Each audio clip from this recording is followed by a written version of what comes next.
কি হইছে একেবারে মাখন মাখন এক ভর্তা। এই ভর্তাটা মুই গ্যারান্টি দিয়ে কইতে পারি কেউ এখন পর্যন্ত এইভাবে বানাইয়ে খায় নাই।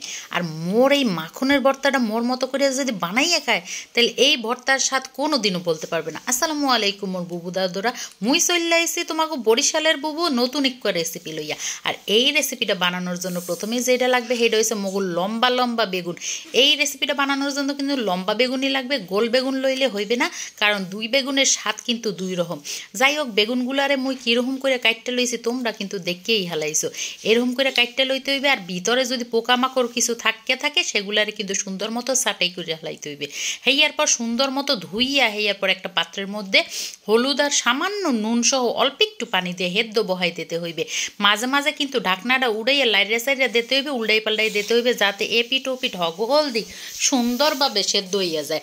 যাই হোক, একদম পানি যখন হুগাইয়া আইয়া পড়বে তখনই কি করতে হইবে, একটু গ্লাস লইতে হইবে আর গ্লাস দিয়ে চেপকাই দিতে হইবে। বুবু দাদুরা, তোমরা যদি চাও তোমাগো নামটা মুই মোর ভিডিওতে কই তাইলে ঝটপট করে কমেন্ট করে লাও কেডা কোন হাইন্দে মোর ভিডিওটা দেখতে আসো। আর গত ভিডিওতে যারা মোর বুবু দাদুরা কমেন্ট করছে হেরা হইল গিয়া গ্রিনিস কিচেন ফুড, আসমা আক্তার, রান্নাঘর, আতিকুর রহমান হগলডিরে মোর পক্ষ দিয়ে অসংখ্য অসংখ্য ধন্যবাদ। তা কি করতে হইবে, সুন্দর মতো বেগুনডারে কিন্তু একেবারে সেটকাইয়ে ভর্তা বানাই হালাইতে হইবে। হেয়ার পর হেইডার এক পাশে থুইয়া দিতে হইবে। এরপর কড়াইয়ের মধ্যে লইতে হইবে অল্প একটু তেল। হেয়ার মধ্যে দিয়ে দিতে হইবে রসুন কুচি, বেমালা পরিমাণে পেঁয়াজ কুচি, ধনিয়া পাতা কুচি আর অল্প একটু কাঁচামরিচ কুচি। এখন এই পেঁয়াজ কুচিটারে সুন্দর মতো একেবারে ভাজা ভাজা করে লইতে হইবে, একেবারে লাল লাল করে অনেকটাই বেরেস্তার মতো ভাজা ভাজা করতে হইবে। যখনই এরকম একটা কালার আইবে সুন্দর, হেয়ার পরে হেই যে ভর্তা করে রাখছিলাম বেগুনডারে হেইয়া কিন্তু কড়াইয়ের মধ্যে দিয়ে দিতে হইবে। এখন কি নাড়াচাড়া করতে হইবে, নাড়তে কিন্তু একটু পোড়া পোড়া করে লাইতে হইবে। যখন একেবারে বেগুনের ভিতরে হগল প্রকার পানি হুগাইয়া একেবারে সুন্দর হয়ে যাবে তখনই কিন্তু মনে করতে হইবে এইটা হইয়া গেছে। তয় ভর্তা বানানোর কাজ কিন্তু এখনো হইয়া যায় নাই মোর বুবুরা, আরও একটু কাজ বাকি আছে। সেই জন্য কি করতে হইবে, 3টা হুগনা মরিচ লইতে হইবে আর অল্প একটু লবণ দিয়ে সুন্দর মতো মরিচটার একেবারে চেপকাইয়া গুঁড়া গুঁড়া করে হালাইতে হইবে। হেইয়ার পর লইতে হইবে 1 মুঠ পরিমাণে কাঁচা পেঁয়াজের সাথে মরিচটাও সুন্দর মতো মাইকা চুক্কে লইতে হইবে যাতে পেঁয়াজটা একেবারে নরম হইয়া যায়। তারপরে কি করতে হইবে, আর একটু কাঁচা ধনিয়া পাতা নিয়ে নিতে হবে। এখন ধনিয়া পাতা, পেঁয়াজ আর মরিচ একসাথে একেবারে মিশাইয়া একাকার করে ফেলাইতে হইবে।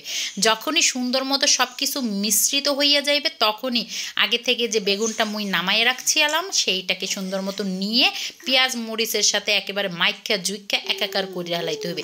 এই যে মাখতে আসি মনে হইতেছে মাখন মাখতে আসি, একেবারে একটা মাখন ভর্তা। এই ভর্তাটা আমি শিওর এখন পর্যন্ত এইভাবে কেউ বানাইয়া খায় নাই। অনেকেই তো অনেকভাবে বেগুন ভর্তা বানাই খাইছে, তাই মোর মতো করে এইরকম একবার বেগুন ভর্তা বানাই খাইলে ভাতের লগে আর কোনো কিছু লাগবে না, মুই গ্যারান্টি দিয়ে কইতে আসি।